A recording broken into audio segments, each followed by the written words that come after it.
तो इस तरीके के एरिया हाईलाइट एनिमेशन को क्रिएट करना बहुत ही ज्यादा आसान है। तो इसको हम क्रिएट करेंगे एलाइड मोशन में। तो सबसे पहले तो आपको कुछ इस तरीके का एक इमेज को ऐड कर लेना है जिसमें आप ये एरिया हाईलाइट एनिमेशन क्रिएट करना चाहते हो। उसके बाद प्लस के ऑप्शन पर क्लिक करके यहाँ पर आपको वेक्टर डिजाइन का ऑप्शन मिलेगा, इस पर क्लिक करना है। उसके बाद यहाँ आपको एरो दिख रहा होगा, इसको पहले किनारे पर लेकर चले जाना है और प्लस के आइकन पर क्लिक कर रहे हैं। उसके बाद इसको स्लाइड करके कुछ इस तरीके से दूसरे किनारे की ओर ले जाना है और फिर से प्लस के आइकन पर क्लिक करना है। एंड इसी तरीके से आपको सभी किनारों पर इसको कर लेना है। तो मैं फटाफट से कर लेता हूँ। तो ये हो जाने के बाद आपको बैक आ जाना है और कलर एंड फिल के ऑप्शन पर जाकर आपको एक कलर को ऐड कर लेना है इसमें। तो मैंने डार्क रेड कलर को इसमें ऐड कर लिया है और इसकी ड्यूरेशन को लास्ट तक कर लिया है। उसके बाद इसकी इस ऑप्शन पर क्लिक करके एक डुप्लीकेट को क्रिएट कर लेना है। अब डुप्लीकेट वाली लेयर के बॉर्डर एंड शैडो में जाना है और इसमें स्ट्रोक को ऐड कर देना है। तो मैंने इसके स्ट्रोक को 8 तक करके और वही सेम कलर इसका रख लिया है रेड। अब आपको कलर एंड फिल के ऑप्शन पर जाकर इसमें ये सिलेक्ट कर देना है। अब आपको जो सी ये पहले इमेज थी उसमें जाना है, ब्लेंडिंग के ऑप्शन पर जाना है, डार्कन में जाकर मल्टीप्लाई या फिर डार्कन कर देना है। तो ये आपका कुछ इस तरीके से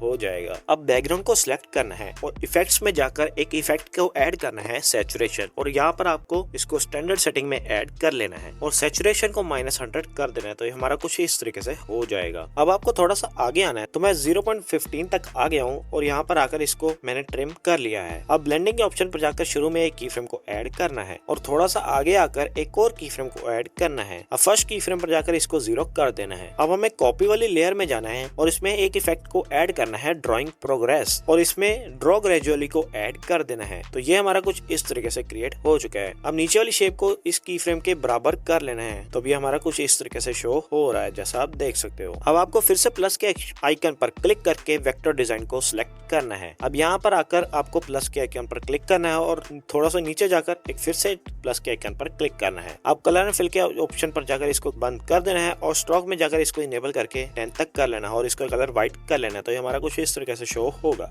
अब मूव एंड ट्रांसफॉर्म पर जाकर मैं कुछ इस तरीके से इसको सेट कर लेता हूँ। अब इसमें भी ड्राइंग प्रोग्रेस को ऐड कर लेना है और ड्रैग ग्रेजुअली सिलेक्ट कर लेना है।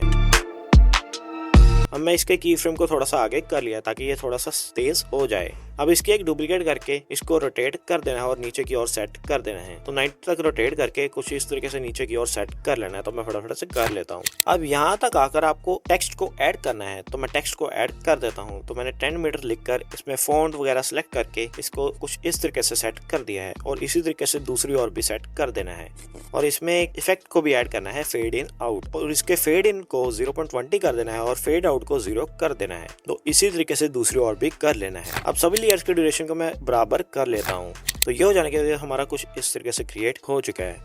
अब यहाँ पर एक चीज रह गई थी कि जहाँ पर ये मेरा रेड वाला आ रहा है वहां पर मैंने टेक्स्ट लिखना रह गया था। तो यहाँ पर आकर मैं तो इस शेप 1 के स्टार्टिंग में आकर मैं टेक्स्ट को ऐड कर लेता हूँ और इसमें भी फॉन्ट वगैरह सेलेक्ट करके इसको सेट कर लेना है और इसके बीचों बीच रख देना है कुछ इस तरीके से और इसका साइज वगैरह अपने हिसाब से एडजस्ट कर लेना है। अब जैसे हमने शेप 1 में ऐड किए थे की फ्रेम, ब्लेंडिंग के ऑप्शन पर जाकर उसी सेम तरीके से सेम जगह पर हमें ऐड कर देना है और उसी तरीके से इसकी फर्स्ट की फ्रेम पर आकर इसको 0 कर देना है। तो हमारा कुछ इस तरीके से क्रिएट हो जाएगा। तो स्टार्टिंग में मुझे कुछ इसके आगे जगह छोड़नी थी जिसमें मैं कलर भी शो करना चाहता हूँ। तो उसके लिए मैंने कुछ इस तरीके से इसको बार की ओर इंक्रीज कर लिया है, इसकी ड्यूरेशन को। इस तरीके से आप बहुत ही सही तरीके से सेट कर सकते हो। तो इफेक्ट्स में जाकर सैचुरेशन में जाना है और शुरू में एक की फ्रेम को ऐड कर देना है। अब थोड़ा सा आगे जाकर एक और की फ्रेम को ऐड कर देना है। अब फर्स्ट वाले की फ्रेम पर आकर इसको 0 कर देना है। तो ऐसा करने से हमारा कुछ इस तरीके से होगा जैसा आप देख सकते हो। अब आपको सभी लेयर्स को सिलेक्ट करके इनका एक ग्रुप क्रिएट कर लेना है इस फर्स्ट ऑप्शन पर क्लिक करके। अब इस ग्रुप 1 वाली लेयर को 0.0 सेकंड तक कर लेना है, कुछ इस तरीके से खिसका लेना है। अब इसके एक डुप्लीकेट लेयर को क्रिएट कर लेना है। अब ग्रुप 1 में जाकर आपको ओपेसिटी में जाना है और इसकी ओपेसिटी को 30 कर देना है। अब कॉपी वाली लेयर पर क्लिक करना है, इफेक्ट्स पर जाना है और एक इफेक्ट को ऐड करना है वाइट और इसको स्टैंडर्ड सेटिंग में ऐड कर लेना है। स्टार्ट वाले को अपने हिसाब से एडजस्ट कर लेना है कुछ इस तरीके से और फिर एंड वाले को भी कुछ इस तरीके से एडजस्ट कर लेना है। अब हमें फिर से सेम वाइप इफेक्ट को ऐड कर लेना है। अब एंगल को 90 डिग्री तक कर लेना है। उसके बाद स्टार्ट एंड वाले को कुछ इस तरीके से कम कर लेना है और स्टार्टिंग वाले को कुछ इस तरीके से इंक्रीज, ताकि ये कुछ इस तरीके से शो हो।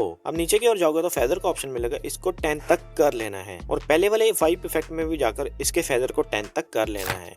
इतना हो जाने के बाद जहाँ पर हमारी ये लाइन शो होनी शुरू हो रही है वहाँ पर जाना है और ओपेसिटी को नीचे वाली लेयर के 100 कर देना है। अब यहाँ पर की फ्रेम को ऐड करना है। अब थोड़ा सा आगे जाकर मैं 120 तक चले गया हूँ, इसकी ओपेसिटी को फिर से 30 तक कर लेना है। तो अभी हमारा कुछ इस तरीके से शो होगा। अब इसमें मूवमेंट नहीं आ रही तो मैं प्लस के ऑप्शन पर जाता हूँ। यहाँ पर जाकर ऑब्जेक्ट्स में जाना है और नल को सिलेक्ट कर लेना है। इसकी भी ड्यूरेशन को लास्ट तक कर लेना है। अब किसी भी एक ग्रुप की लेयर को क्लिक करके इस ऑप्शन पर क्लिक करना है, नल 1 को सिलेक्ट कर लेना है।